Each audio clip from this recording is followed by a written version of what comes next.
નમસ્કાર વિદ્યાર્થી મિત્રો. ધોરણ 11 વાણિજ્ય વ્યવસ્થા અને સંચાલનની અંદર આપણે ચેપ્ટર 8 નાણાંના પ્રાપ્તિ સ્થાનો એટલે કે નાણાં મેળવવા એના વિશે આપણે આગલા જે લેક્ચરની અંદર આગલા વિડીયોની અંદર ચર્ચા કરતા જ હતા. એની અંદર આપણે જોયું ઇક્વિટી શેર હોલ્ડરો અને પ્રેફરન્સ શેર હોલ્ડરો, બરાબર, એમના ફાયદા, ગેરફાયદા, લાક્ષણિકતાઓ, બરાબર, એ આપણે વિશે ચર્ચા કરી. ત્રીજો ભાગ હતો આપણો હવે ત્રીજી ઉછીની મૂડી, બરાબર. શેર હોલ્ડરમાં ન મળે ત્યારે આપણે કોઈકને એમ કહીએ કે ભાઈ ઉછીને આપો, અમે તમને પાછા પરત કરશું.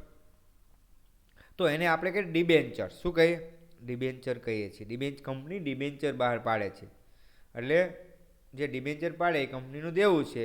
ડિબેન્ચર હોલ્ડરો છે એ કંપનીના લેણદારો છે અને ડિબેન્ચર હોલ્ડરો કંપનીના લેણદારો છે, બરાબર. તો આપણે જોઈએ છીએ કે ડિબેન્ચર એટલે શું? તો કંપનીને જ્યારે પણ વધારે મૂડીની જરૂરિયાત ઊભી થાય ત્યારે તે ઓછીની મૂડી મેળવવા માટે ડિબેન્ચર બહાર પાડે છે. અને ડિબેન્ચર એ કંપનીનું દેવું છે. દેવું એટલે જો કોઈ પણ માગે એ દેવું છે. તો ડિબેન્ચર ખરીદનાર ડિબેન્ચર હોલ્ડરો કંપનીના લેણદારો છે અને ડિબેન્ચર હોલ્ડરોને અગાઉથી જ નક્કી કરેલ દરે અને નિશ્ચિત સમયે વ્યાજ ચૂકવવામાં આવે છે અને નક્કી કરેલ મુદતના અંતે નાણાં પરત કરવામાં આવે છે. અથવા તો ઘણી વખત જો નાણાં પરત કરવામાં ન આવે તો એને શેરમાં રૂપાંતર કરવામાં આવે છે. ઘણી વખત કંપનીને લાંબા ગાળાની અને મધ્યમ ગાળાની નાણાંની જરૂરિયાત સંતોષવા માટે આ મહત્ત્વનું પ્રાપ્તિ સ્થાન છે. ઘણી વખત ઝાઝા નાણાં જોઈએ, કારણ કે મોટી મોટી કંપનીઓ છે એ મોટા જે પ્રોજેક્ટ બહાર પાડતી હોય, અબજો કે કરોડો રૂપિયાના પ્રોજેક્ટ બહાર પાડતી હોય, ત્યારે એને નાણાંની જરૂરિયાત ઊભી થાય. કારણ નાણાં કંપની પાસે હોતા નથી, એ પબ્લિક પાસેથી એ મેળવે છે. તો આવી રીતે ડિબેન્ચર જ્યારે બહાર પાડવામાં આવે ત્યારે ડિબેન્ચર હોલ્ડરોના હિતોનું રક્ષણ કરવા ટ્રસ્ટીઓની નિમણૂક કરવામાં આવે છે. અને જે ડિબેન્ચર હોલ્ડરોનું હિતનું રક્ષણ ટ્રસ્ટ ડીડ તૈયાર અનુસાર થાય છે. આપણે કહીએ ને કોઈ પણ સંસ્થા કરવી હોય તો પહેલાં ટ્રસ્ટ ડીડ તૈયાર કરવું પડે છે. એની અંદર તમામ માહિતી હોય છે. ઘણી વખત કોઈ સ્કૂલ હોય તો ઉપર લખેલું હોય ટ્રસ્ટ હોય ને, ટ્રસ્ટના નામ પર ટ્રસ્ટ છે તો ટ્રસ્ટનું જે સ્કૂલનું રક્ષણ કરવા માટે એક છે ડીડ તૈયાર થાય. અને ડીડ ઘણી વખત તમે ન જોઈ હોય, તમે ઘણી વખત મોટા થશો એટલે કોઈ જે ટ્રસ્ટ બનાવી કોઈ સંસ્થા ચલાવવી હોય, કોઈ પછી ધંધાકીય હેતુ માટે હોય અથવા સેવાકીય હેતુ માટે હોય, બરાબર, તો આપણે એક ડીડ તૈયાર થાય છે અને એ ડીડ તૈયાર કરવું પડે છે. એના આધારે આપણે રક્ષણ કરી શકીએ છીએ. ત્યારબાદ હવે જોઈએ કે ઉછીના નાણાંની લાક્ષણિકતાઓ શું છે. તો ડિબેન્ચરની લાક્ષણિકતાઓ શું, તે કેવી રીતે આપણને મળે? તો ઘણી વખત આપણે કહીએ તો કે કંપનીના લેણદારો આપણે સાબિત થઈ ગયું.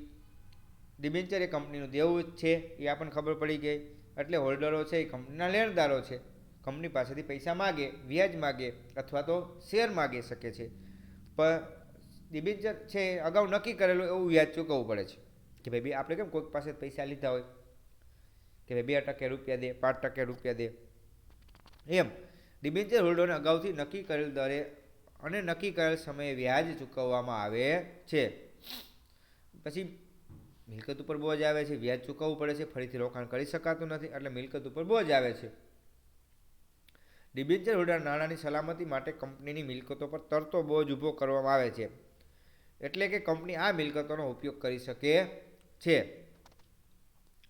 લાંબા ગાળાના તેમજ મધ્યમ ગાળાની જરૂરિયાત હોય નાણાંની, ત્યારે ડિબેન્ચર છે એ મહત્ત્વનું સાધન બને છે. કે ભાઈ 2 વર્ષ માટે, 5 વર્ષ માટે નક્કી કરેલા દરે અને નક્કી કરેલ સમય છે. એટલે લાંબા ગાળા, ટૂંકો ગાળો કે મધ્યમ ગાળા હોય તો એ નાણાં છે આપણને ઉપયોગી સાબિત થાય છે. પછી શેર બજારમાં નોંધણી કરાવવી પડે છે. જે ડિબેન્ચરની શેર બજારમાં નોંધણી કરેલ હોય તેનું ખરીદ વેચાણ થઈ શકે છે. આપણે જોઈશું દરરોજ ખરીદ થાય અને વેચાણ થાય. આપણે જોઈશું શેર બજાર એ છે એ શેર બજારમાં એની નોંધણી થયેલી હોય છે. એ જ કંપની છે એ ખરીદ વેચાણ કરી શકે છે. બાકી ખરીદ વેચાણ કરી શકતી નથી.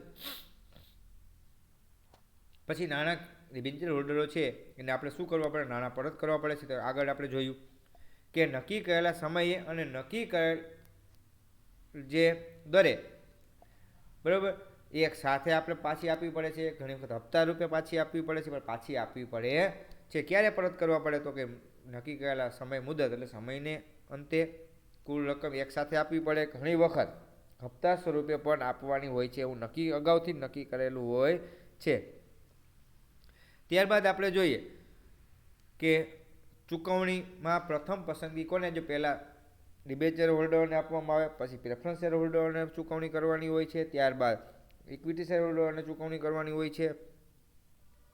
તો ડિબેન્ચર એ કંપનીનું દેવું હોવાથી કંપનીના વિસર્જન સમયે ત્રાહિત દેવાની સાથે ચૂકવણી કરવામાં આવે છે. તો હવે જોઈએ કે આપણે જોયું હતું ડિબેન્ચર એટલે શું, એના લાક્ષણિકતા એટલે શું. ત્યારબાદ આપણે જોઈએ ડિબેન્ચરના પ્રકાર. તો સલામતીવાળા ડિબેન્ચર એટલે તારણવાળા, આપણે કીધું ને તરતો બોજ. રૂપાંતરણીય કન્વર્ટેબલ ડિબેન્ચર એટલે કે શેરમાં રૂપાંતર થાય. ઘણી વખત આપણે સીધા લેતા નથી અને સેવા કરીએ છીએ, શેરમાં રૂપાંતર કરીએ છીએ. ત્યારબાદ બિન રૂપાંતરણીય કે સીધા શું કરે છે? રોકડ રૂપિયા આપવા માંડે છે. નક્કી કરેલા સમયે શેરમાં રૂપાંતર થાય તો રૂપાંતરણીય, અને રૂપાંતર ન થાય તો બિન રૂપાંતરણીય કે સીધા રૂપિયા આપવામાં આવે છે નક્કી કરેલા સમયે. તો આપણે જોઈએ હવે સલામતીવાળા ડિબેન્ચર શું. 3 પ્રકાર આપણે જોવાના છે. તો કે જે ડિબેન્ચરની કુલ રકમ સામે કંપનીએ પોતાની કેટલીક મિલકતો ગીરવામાં મૂકી હોય તેવા ડિબેન્ચરને તારણવાળા કે સલામતીવાળા ડિબેન્ચર કહે છે. કારણ ગીરો મૂકેલ આ મિલકતોનો ઉપયોગ કંપની કરી શકે એટલે કે તેના પર તરતો બોજ ઊભો કરવામાં આવે છે. પછી રૂપાંતરણીય કે જે ડિબેન્ચરનું નિશ્ચિત સમયે શરતોને આધીન શેરમાં સંપૂર્ણ રૂપાંતર અથવા આંશિક રૂપાંતર થઈ શકે છે તેને રૂપાંતરણીય ડિબેન્ચર કહે છે. જો કંપનીએ, આપણે આગળ જોયું હતું ને આવેદનપત્ર અને નિયમનપત્ર, જો કંપનીએ નિયમન પત્રમાં જોગવાઈ કરી હોય તો આવા ડિબેન્ચરને નિશ્ચિત સમયે બાદ ચોક્કસ કિંમતે ડિબેન્ચરના બદલામાં નક્કી કરેલ શેર આપવામાં આવે છે. જે રોકડ રકમ ન આપે એને બદલે શું આપે છે? શેર આપે છે. પછી બિન રૂપાંતરણીય કે એ રૂપાંતર થતા નથી પણ શું આપે છે? રોકડમાં નાણાં આપવામાં આવે છે. આવા ડિબેન્ચરનું ઇક્વિટી શેરમાં રૂપાંતર કરવામાં આવતું હોવાથી શેરમાં રૂપાંતર કરવામાં આવતું નથી અને તેઓને નિશ્ચિત સમયે અને શરતે ડિબેન્ચરના નાણાં છે પાછા આપવામાં આવે છે. અને બિન રૂપાંતરણીય ડિબેન્ચર, તો આપણે જોયું ડિબેન્ચરના પ્રકાર. તો 3 પ્રકાર જોયા: સલામતીવાળા ડિબેન્ચર, રૂપાંતરણીય ડિબેન્ચર અને બિન રૂપાંતરણીય ડિબેન્ચર. તો સલામતીવાળા શું થયું? અમુક સંપત્તિ ગીરવેમાં મૂકી હોય, બરાબર, ગીરવે મૂકી હોય એને તારણવાળા સલામતી. તો ગીરવે મૂકેલી રકમ સંપત્તિ છે એનો ઉપયોગ કંપની કરી શકે છે એટલે કે એના ઉપર શું મુકાશ? તરતો બોજ ઊભો કરવામાં. તો તમને ઘણી વખત શબ્દ પૂછાય તરતો બોજ એટલે શું, તો આપણે લખી શકીએ. કોઈ તમે ભણો છો 11 કોઈ રસ્તામાં તરતો બોજ એટલે શું, આવો પ્રશ્ન ઊભો થાય તો આપણે લખીએ તરતો બોજ એટલે શું. તો કે કંપનીએ ગીરવે મૂકેલ સંપત્તિ છે અથવા ગીરવે મૂકેલ મિલકત છે એનો ઉપયોગ કરી શકે છે એને તરતો બોજ કહેવામાં આવે છે. પછી રૂપાંતરીય તો કે નક્કી કરેલા સમયે કુલ ડિબેન્ચરનું શેરમાં રૂપાંતર થાય અથવા આંશિક રૂપાંતર થાય એને રૂપાંતરીય શેર કહેવામાં આવે છે. જ્યારે બિન રૂપાંતરણીય ડિબેન્ચર છે એનો જે શેરમાં રૂપાંતર કરવામાં આવતું નથી એને ડિબેન્ચરના બદલામાં નાણાં પાછા આપવામાં આવે છે. પછી હવે જોઈએ કે બોન્ડ. આપણે જોઈએ ને કે બોન્ડ છે ભરવાના હોય તો ઘણી વખત આવે, મોટી મોટી કંપની છે ને બોન્ડ બહાર પાડે, બરાબર. તો બોન્ડ એ કંપનીના લાંબા ગાળાની નાણાંની જરૂરિયાત સંતોષવા માટેનું મહત્વનું પ્રાપ્તિ સ્થાન છે. બોન્ડ પણ કંપની માટે ઓછીની મૂડી છે, કંપનીનું દેવું છે. બોન્ડ હોલ્ડરો એ પણ કંપનીના લેણદારો છે. નિશ્ચિત દરે અને નિશ્ચિત સમયે એની વ્યાજ પણ ચૂકવવું પડે છે. આપણે કહેવાય ડિબેન્ચર છે એની જેમ બોન્ડ છે. બોન્ડની મૂળ કિંમત સામાન્ય રીતે ડિબેન્ચર કરતાં વધારે હોય છે. કોણ ખરીદી શકે છે? તો કે બોન્ડ.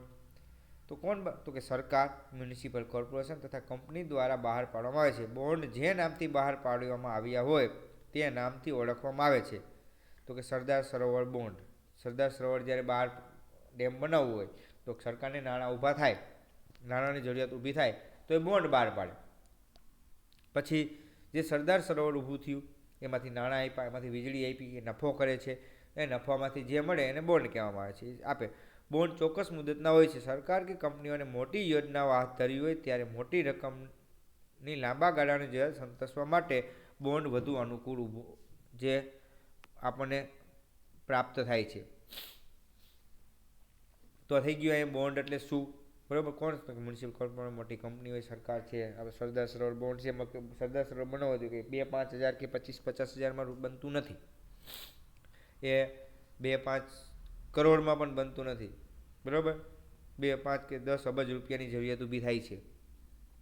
તો એટલા રૂપિયા છે એ બોન્ડના સ્વરૂપે આપણે બહાર પાડતા હોય છે. તો હવે જોઈએ જાહેર થાપણો. તો કંપની પોતાની ટૂંકા ગાળાની કાર્યશીલ મૂડીની જરૂરિયાત સંતોષવા માટે જાહેર જનતા પાસેથી થાપણો સ્વીકારે છે, જેને જાહેર થાપણો કહેવામાં આવે છે. આ પણ કંપની માટે ઓછીની મૂડી તેમજ કંપનીનું દેવું જ છે. અને આ થાપણમાં નાના રોકના રોકાણકારોને કંપનીના લેણદારો છે જ. એ તો સ્વાભાવિક છે, જે તમે રોકો એ કંપની પાસે લેણું છે જ. તેની મુદત 6 માસથી લઈને 36 માસ સુધીની હોઈ શકે છે. થાપણદારોને કંપની ચોક્કસ દરે વ્યાજ ચૂકવે છે, જે માસિક હોય, ત્રિમાસિક હોય, અર્ધવાર્ષિક હોય, એટલે 6 માસિક હોય કે વાર્ષિક હોય. અને ઘણી વખત છે પાકતી મુદતે મુદ્દલ તથા વ્યાજ એક સાથે પણ ચૂકવવામાં આવે છે. આપણે જોયું છે ને ફિક્સ ડિપોઝિટ આપણે મૂકીએ છીએ કે આજ મૂકીને કાલ ઉપાડે એવું નહીં. 3 મહિના માટે હોય, 6 મહિના. આપણે બેંકમાં જઈએ તો લખ્યું હોય 30, બરાબર, 90 દિવસ માટે હોય, 180 દિવસ માટે હોય, બરાબર, 210 માટે હોય. હવે તો અલગ અલગ દિવસો માટે મૂક્યો, એટલે કે 6 મહિના, 3 મહિના, 12 મહિના, અથવા ઘણી વખત 1 વર્ષ, 2 વર્ષ, 5 વર્ષ, 6, 10 વર્ષ, ત્યારે વ્યાજ સાથે ચૂકવવામાં આવે છે. આપણે આગળ જોઈ ગયા કંપની ધારા 2013ની જોગવાઈ મુજબ બેન્કિંગ અને નોન બેન્કિંગ ફાઇનાન્સ કંપની સિવાય જાહેર થાપણો જાહેર જનતા પાસે સ્વીકારી શકતા નથી. કોણ સ્વીકારે તો કે બેંક જ, બાકી કોઈ સ્વીકારી શકતી નથી. આપણે બેંકમાં જ જાહેર થાપણો સ્વીકારીએ છીએ, બાકી નાની નાની રિલાયન્સ છે એ જાહેર થાપણ સ્વીકારી શકતી નથી. તો ફાઇનાન્સ કંપનીઓ એ જાહેર થાપણો સ્વીકારી શકે છે, બાકી બીજી લોકો છે એ જાહેર થાપણો સ્વીકારી શકતા નથી. હવે જોઈએ છીએ કે એના ફાયદા. તો નાણાં મેળવવા સરળ. પ્રતિષ્ઠિત અને નફો કરતી કંપનીઓને સરળતાથી નાણાં મળી રહે છે. નાણાં મેળવવાનો ખર્ચ પણ ઓછો થાય છે, કારણ કે નાણાંની પ્રાપ્તિના અન્ય સાધનો કરતાં જાહેર થાપણો દ્વારા નાણાં ઓછા ખર્ચે અને ઓછા સમયમાં મેળવી શકાય છે. મિલકતો બોજ મુક્ત હોય છે, કે કોઈ ગીરવે મૂકવું પડતું નથી. તેથી ભવિષ્યમાં આ મિલકતો ગીરો મૂકી વધુ ઓછીની મૂડી મેળવી શકાય છે. વ્યાજ ખર્ચ પણ ઓછો હોય છે. જાહેર થાપણો પર ચૂકવવું પડતું વ્યાજ એ કંપની માટે ખર્ચ છે, પરંતુ આવકવેરામાં ખર્ચ તરીકે બાદ મળે છે. તેથી કંપનીને કરવેરો ઓછો ભરવો પડે છે. કાર્યશીલ મૂડી, બરાબર. કંપની પોતાની ટૂંકા ગાળાની નાણાકીય જરૂરિયાત સંતોષવા માટે જાહેર થાપણો દ્વારા નાણાં મેળવી કાર્યશીલ મૂડીની જરૂરિયાત પણ સંતોષી શકે છે, કારણ કે એક જગ્યાએથી બીજી જગ્યાએ છે એ ઉપયોગ કરી છે. પછી એની મર્યાદા. જો એ ફાયદા હતા એમ શું થયા? અનિશ્ચિતતા. જાહેર થાપણો કેટલી આવે, ક્યારે આવે એ નક્કી થતું નથી, એટલે રોકાણકારોનો પ્રતિભાવ અગાઉથી જાણી શકાતો નથી. પછી રોકાણકારો જોખમ. જાહેર થાપણો બિન સલામત દેવા ગણાય છે, તેથી નાણાં રોકનાર માટે જોખમનું તત્વ રહે છે. સુખના સમયમાં સાથી. જો કીધું આ એક પ્રશ્ન પૂછાય છે, જાહેર થાપણો એ સુખના સમયમાં સાથી કહી શકાય છે. તો જ્યારે કંપનીની આર્થિક સ્થિતિ બગડે કે કંપની વિશે બજારમાં ખોટી અફવા ઊભી થાય ત્યારે રોકાણકારો પોતાની થાપણો પાકતી મુદત પહેલાં પરત મેળવવા ઘસારો કરે છે અને થાપણો ઉપાડી લે છે. આવા સંજોગોમાં કંપનીઓની મુશ્કેલીમાં વધારો કરે માટે જાહેર થાપણોને સુખના સમયનો સાથી કહે છે. સ્વાભાવિક રીતે તમને ઉદાહરણ આપું કે કોઈ એમ કે BOB છે એ બંધ થવાની તૈયારીમાં છે, તો આપણે બધા રોકેલા પૈસા શું કરીએ? લઈએ, બરાબર. એટલે સુખના સમયમાં સાથી છે એવું આપણે કહી શકીએ છીએ. નવી અને નબળી કંપનીઓ માટે મુશ્કેલ. નવી અને આર્થિક રીતે નબળી કંપનીઓમાં રોકાણકારો શરૂઆતમાં વિશ્વાસ હોતો નથી, એટલા માટે રોકાણકારો છે આવી કંપનીમાં થાપણો મૂકી ખોટી જોખમ ઉઠાવવા તૈયાર થતા નથી, બરાબર. ત્યારબાદ હવે આપણે જોઈએ છીએ નાણાકીય સંસ્થાઓને કંપની છે લોન આપે છે, તો એ હવે આપણે જે આવતા પીરિયડની અંદર એ ચર્ચા કરશું.